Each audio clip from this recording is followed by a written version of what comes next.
बार बार चला सकते हैं जब तक मेरी मर्जी हो। मेरे कहने का अर्थ है कि हम कोई प्रोग्राम लिखें और हम चाहते हैं कि वो एक बार लिखें, एक बार रन करें, लेकिन 2 बार हमारा आउटपुट दे, तो लूप का इस्तेमाल करेंगे। 3 बार आउटपुट दे तो लूप का इस्तेमाल करेंगे। 5 बार आउटपुट दे तो लूप का इस्तेमाल करेंगे।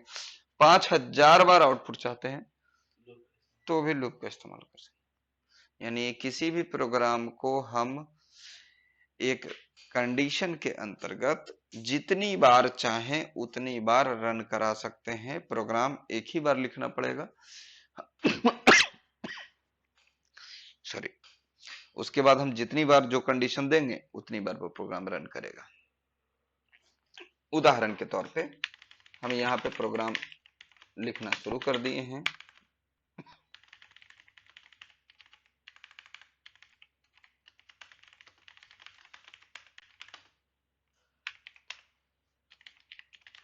और हम समझते हैं कि यहां तक आप लोग समझ रहे होंगे। इसके बाद आज हम सबसे पहला लूप जो कि फॉर लूप है, हम उसको दिखा रहे हैं। और यहाँ पे अपनी मर्जी से अभी हमने कुछ लिखा।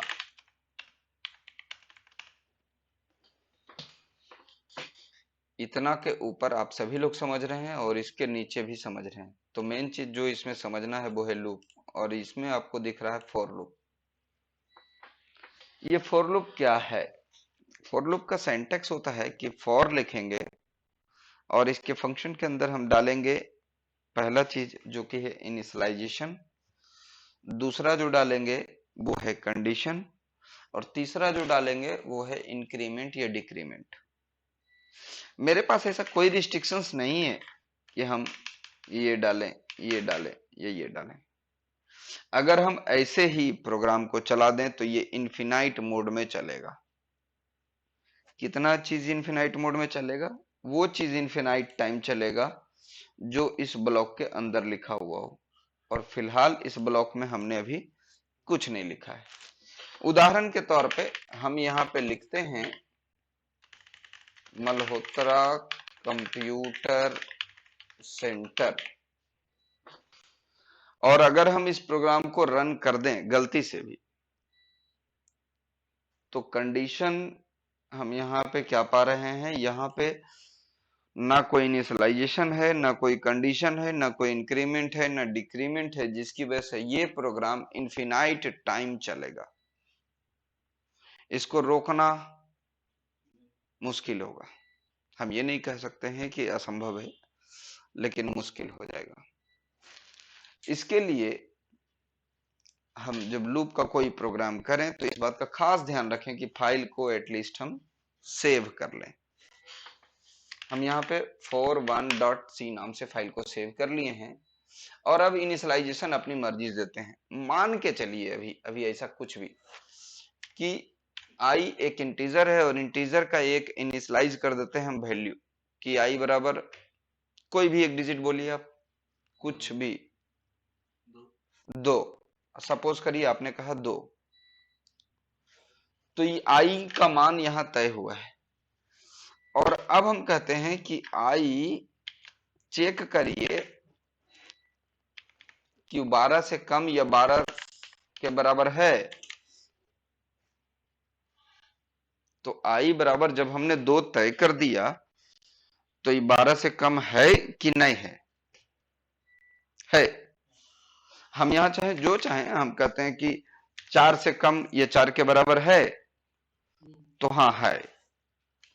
अगर है तो ये प्रोग्राम चल जाए। और अब हम इंक्रीमेंट दे देते हैं यहां पे कि i का मान उसके बाद इंक्रीज हो जाए प्रोग्राम चलने के बाद। तो अब इसमें होगा ये कि i बराबर 2 है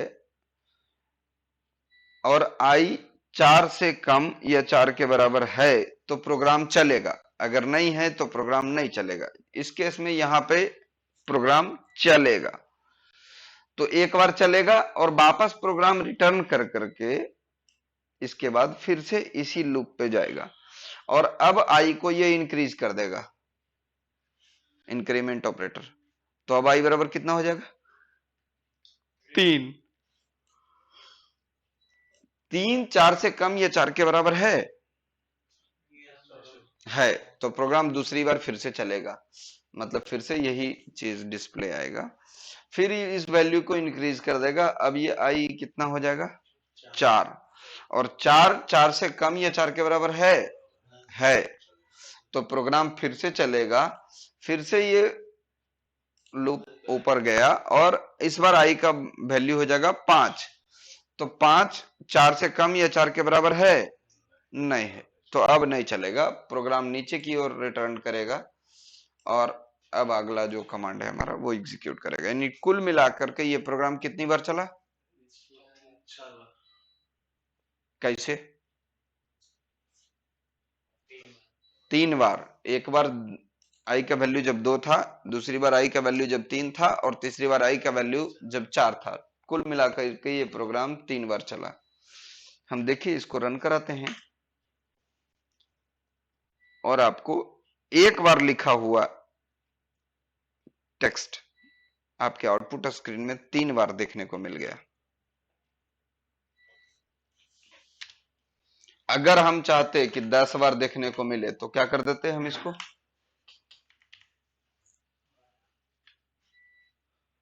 एक्चुअली 11 कितना? 3 3 6 3 9 2 11 बार। हम इसको क्या कर देते? 11, तो ये चलता 10 बार।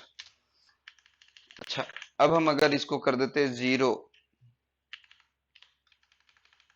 इसको कर देते हम 5, तो प्रोग्राम कितनी बार चलेगा? 6 बार।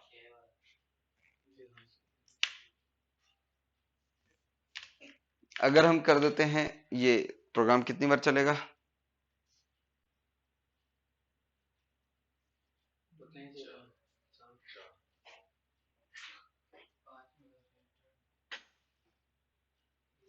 मेरा सवाल है प्रोग्राम कितनी बार चलेगा?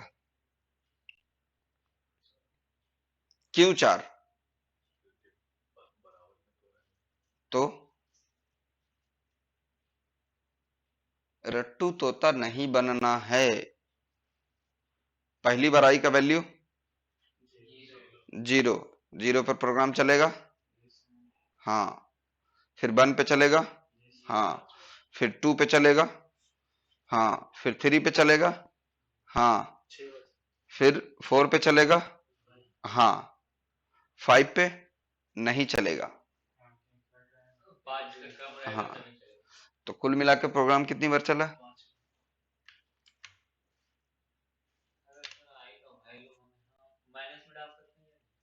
चलिए हम डालते हैं ये, हम इसको माइनस करते हैं। अब बता सकते हैं कि प्रोग्राम कितनी बार चलेगा? हाँ, according to logic infinite mode तक ये चलते रहेगा। हालांकि हम इसको कहेंगे कि इनफिनाइट नहीं चलेगा क्योंकि माइनस जाएगा 32,767। नहीं, आई का मान हम माइनस में रख सकते हैं, ये रख सकते हैं। हाँ, आई बराबर 0 बिल्कुल रख सकते हैं। आप कुछ भी रख सकते हैं। अब हम मान लेते हैं कि हम आई का मान अभी यहाँ पे रखते हैं 100 और इसको कर देते हैं माइनस माइनस, प्रोग्राम चलेगा कि नहीं?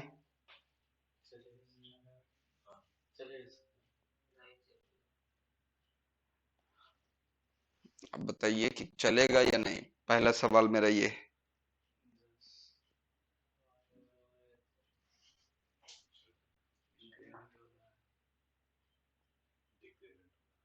आई बराबर 100 है और आई 5 से कम है।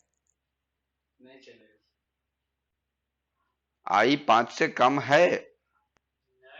आई 5 से कम है? नहीं है, तो नहीं चलेगा प्रोग्राम, इस लूप को छोड़ करके बाहर आ जाएगा।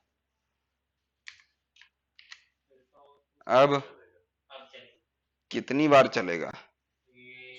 चलेगा 5 यानी कि 95 95 बार चलेगा। ये 95 बार चला होगा। अगर ये लाइन ब्रेक नहीं किए होते, हम मान लेते हैं हम स्लैश टी किए होते, और मान लेते हैं हम यहाँ पे टेक्स्ट लिखे होते,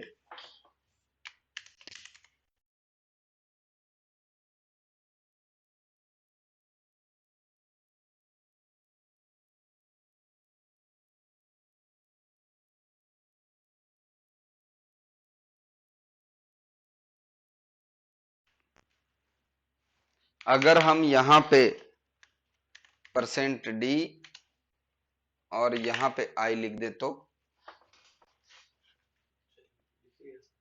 क्या लिखेगा? आई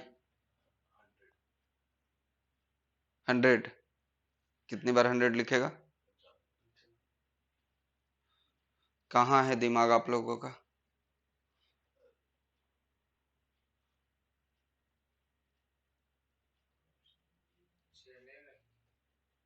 क्यों नहीं चलेगा?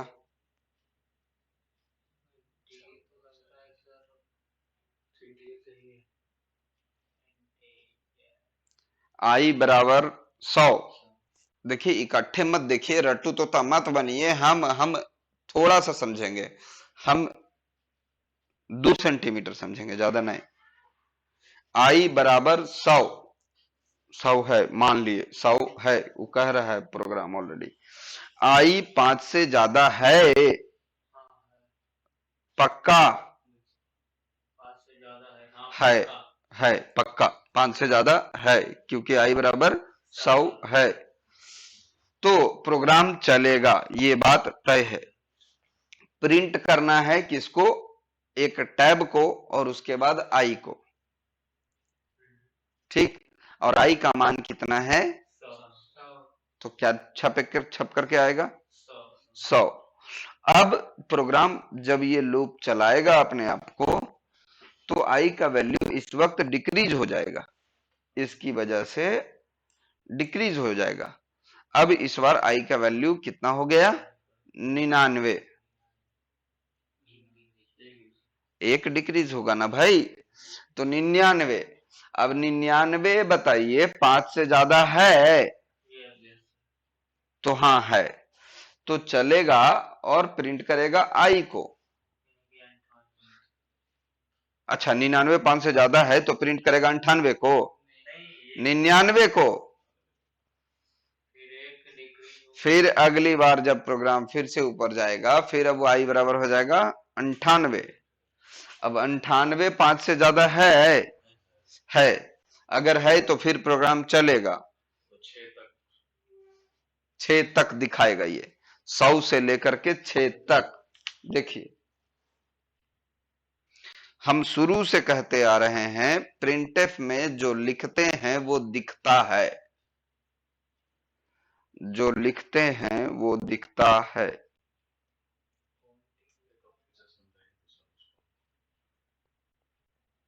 किसको?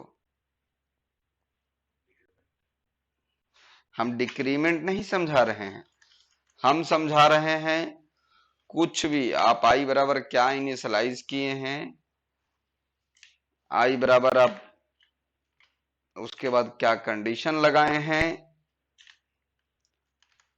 और इंक्रीमेंट रखे हैं या डिक्रीमेंट रखे हैं। अगर हमारा इनिशियलाइजेशन हमारे दिए गए कंडीशंस के हिसाब से मैच करता है, सही है, तब हमारा ये प्रोग्राम या ये ब्लॉक ऑफ स्टेटमेंट ये रन करता है। अदरवाइज प्रोग्राम बाहर हो जाता है, आगे बढ़ जाता है। तो आई बराबर 1 है और आई 5 से कम है, पक्का 5 से कम है। हाँ हाँ 5 से कम है, आई बराबर 1 है और आई 5 से कम है, तब प्रोग्राम चलेगा। और चलेगा, और इस बार हमने कहा है कि आई प्रिंट करो। हम ऐसा करते हैं, हम कहते हैं आई मत प्रिंट करो, तुम यहां पे लिखो राम,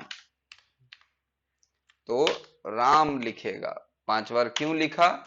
क्योंकि ये पहली बार 1 था, दूसरी बार में 2 हुआ, तीसरी बार में हाँ इस तरह से 3 4 5 तक गया, चूंकि इक्वल टू तक भी मैच किया, 6 पर भी गया। लेकिन आई बराबर जिस वक्त 6 हुआ उस वक्त ये 5 से बड़ा हो गया, बड़ा हो गया।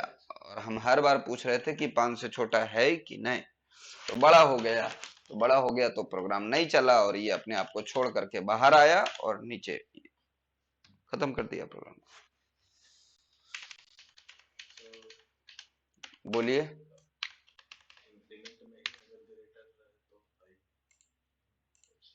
यहाँ पर आप ग्रेटर देन, कंडीशन लगा सकते हैं। आप क्या कंडीशन लगाएंगे ये आप डिसाइड करेंगे, हम डिसाइड नहीं करेंगे। रिजल्ट वगैरह सब आप डिसाइड करेंगे। इनिशियलाइजेशन आपका, कंडीशन आपका, इंक्रीमेंट या डिक्रीमेंट आपका। सिंटैक्स ये है कि पहले वाले सेक्शन में आपको इनिशियलाइजेशन देना है, दूसरे वाले सेक्शन में आपको कंडीशन देना है, और तीसरे वाले सेक्शन में आपको इंक्रीमेंट या डिक्रीमेंट जो आप देना चाहें वो देना है। अब अगर आपका इनिशियलाइजेशन आपके कंडीशन से मैच करता है तो प्रोग्राम रन करेगा या अगला ब्लॉक रन करेगा, अगर नहीं मैच करता है तो नहीं रन करेगा। और अगर रन कर गया तो प्रोग्राम वापस अपने आप को उस लूप में लाएगा, जो इंक्रीमेंट या डिक्रीमेंट आपने दिया है उसके हिसाब से वेरिएबल के वैल्यू को इंक्रीज या डिक्रीज करेगा, और फिर से कंडीशंस को चेक करेगा। अगर वो कंडीशंस के हिसाब से फिर से मैच किया तो फिर से वही ब्लॉक चलाएगा, अदरवाइज अगर नहीं मैच करेगा तो नहीं चलाएगा। और ये प्रक्रिया तब तक होते रहेगी जब तक वो अपना जब तक वो कंडीशन से बाहर ना हो जाए। अच्छा, ये तो हुआ सर 5 बार स्टार के साथ, किसी भी चीज के साथ। अब कैरेक्टर के साथ नहीं, कैरेक्टर के साथ इंक्रीमेंट और डिक्रीमेंट नहीं लगा सकते आप कोई भी कैलकुलेशंस इंटीजर वैल्यू में ही कर सकते हैं, इसके अलावा कहीं नहीं कर सकते हैं। तो आपको यहाँ पे एक इंटीजर वैल्यू ही लेना है। हम उम्मीद करें कि समझ में आया।